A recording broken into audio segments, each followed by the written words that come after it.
రైతుల పంట బీమాను త్వరితగతిన అందజేయడానికి బీమా కంపెనీల సంఖ్యను పెంచాలని, బీమా పరిధిలోకి మరిన్ని పంటలను చేర్చాలని మంగళవారం లోక్ సభలో ప్రశ్నోత్తరాల సమయంలో కేంద్ర వ్యవసాయ శాఖ మంత్రి శివరాజ్ సింగ్ చౌహాన్ను TDP floor leader, Narasaraopet MP Lavu Sri Krishna Devarayalu కోరారు. రైతు పండించే ప్రతి పంటకు, ప్రతి ఎకరాకు బీమా వర్తింపజేయాలని కూడా ఆయన కోరారు. తను పల్నాడు ప్రాంతంకు చెందిన వాడినని తన ప్రశ్నను ప్రారంభించిన ఎంపీ లావు శ్రీకృష్ణదేవరాయలు, రైతులు, వ్యవసాయం దేశ ప్రగతికి వెన్నెముక.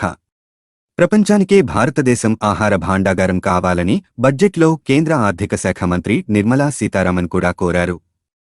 అయితే రైతులు పండిస్తున్న సుమారు 200 పంటలకు గాను కేవలం సుమారు 60 పంటలకే బీమాను వర్తింపజేస్తున్నారు. ఇన్సూరెన్స్ కంపెనీలు కూడా పబ్లిక్ రంగంలో 5, ప్రైవేట్ రంగంలో 15 మాత్రమే ఉన్నాయని అన్నారు. బీమా కంపెనీల సంఖ్యను పెంచడమే కాకుండా అత్యధిక పంటలకు బీమాను వర్తింపజేయాలని, ఫసల్ బీమా పథకాన్ని బ్లాక్ లెవెల్ నుంచి గ్రామస్థాయికి విస్తరింపజేసినట్లే రైతు పండించే ప్రతి ఎకరాకు, ప్రతి పంటకు బీమా వర్తింపజేసే విధంగా నిర్ణయాలను తీసుకోవాలని ఎంపీ లావు శ్రీకృష్ణదేవరాయలు కోరారు. అందుకు కేంద్ర వ్యవసాయ శాఖ మంత్రి శివరాజ్ సింగ్ సమాధానమిస్తూ, ఫసల్ బీమా యోజనలో టెక్నాలజీ ఉపయోగిస్తున్నాం. రిమోట్ సెన్సింగ్ డేటా ద్వారా పంట నష్టాన్ని అంచనా వేస్తున్నాం. తద్వారా బీమా కంపెనీలు బీమా చెల్లింపులు చేయడం సులభతరం చేశాం. మరిన్ని పంటలను ఫసల్ బీమా పరిధిలోకి తెస్తున్నాం. అలాగే బీమా కంపెనీలు కూడా 20కి చేరాయి, ఇంకా పెరుగుతాయి. ఫసల్ బీమా యోజనను మరింత మెరుగుపరిచే విషయంలో కేంద్రం ఎప్పుడూ సిద్ధంగా ఉంటుంది అని సభకు తెలియజేశారు. మార్పు కోసం మనం సైతం. మీ Suresh Babu Mukhamatam, editor in chief, Media Buzz Telugu news channel. I represent Palnadu district. It is very much dependent on agriculture, sir. Not only my district, but also across the country. We are all dependent on agriculture. And we also, in the budget speech also, Madam has mentioned that we want to become the football of the world also. But in the answer given by the Minister in August 2024, there are only 5 public sector general insurance companies, sir, and only 15 private general insurance companies in this country which is focused on the agriculture insurance, sir. For a large country like this, this is a very, very small number. And second issue is, out of 200 crops that are being sown by our farmers, only 60 crops are right now covered under the insurance by the insurance companies, sir, which is also very low when compared to other countries, sir. So I also, just now Minister also mentioned, sir, that we have moved from the block level to the village level. And I have to ask on behalf of my farmers that when we are going to move to the farm gate level. So based on these 3 issues, the request from our farmers is there any proposal to increase the number of insurance companies? Second is increase of the number of crops that are covered under the insurance. Third is when we are moving to the farm gate level, sir. Thank you. माननीय अध्यक्ष महोदय, इस योजना में जैसे technology का इस्तेमाल हो रहा है, क्योंकि पहले क्रॉप कटिंग एक्सपेरिमेंट दोषपूर्ण होते थे तो बीमा कंपनियां नहीं आती थी।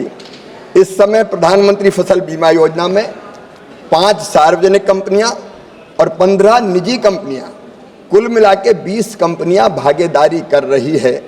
और अभी अभी पिछली कैबिनेट की बैठक में हमने टेक्नोलॉजी का इस्तेमाल करने के लिए 850 करोड़ रुपया और फसल बीमा योजना के लिए दिए हैं।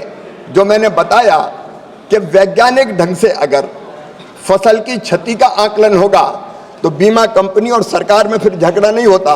नहीं, कई बार पहले दावे का भुगतान इसलिए देर से होता था कि बीमा कंपनी कहती थी कि क्रॉप कटिंग एक्सपेरिमेंट सही नहीं है, इतना नुकसान नहीं हुआ। अब वो रिमोट सेंसिंग की प्रणाली के कारण लगभग वो खत्म हो गया, वो शिकायतें समाप्त हो गई है। इसलिए और ज़्यादा बीमा कंपनियां आएंगी। जहाँ तक फसल बीमा योजना में और अधिक फसलों को सम्मिलित करने का सवाल है, लगातार इन फसलों की संख्या बढ़ाने का प्रयास किया जाता रहा है और नई फसल को सम्मिलित करने के अगर प्रस्ताव आएंगे तो उन पर भी गंभीरतापूर्वक विचार करके हम लगातार और फसलों को भी सम्मिलित करने का काम करते रहेंगे। पहले जब सरकार हुआ करती थी तब केवल 1 बीमा कंपनी थी, अब 20 बीमा कंपनियां आ गई है जो फसल का बीमा कर रही है।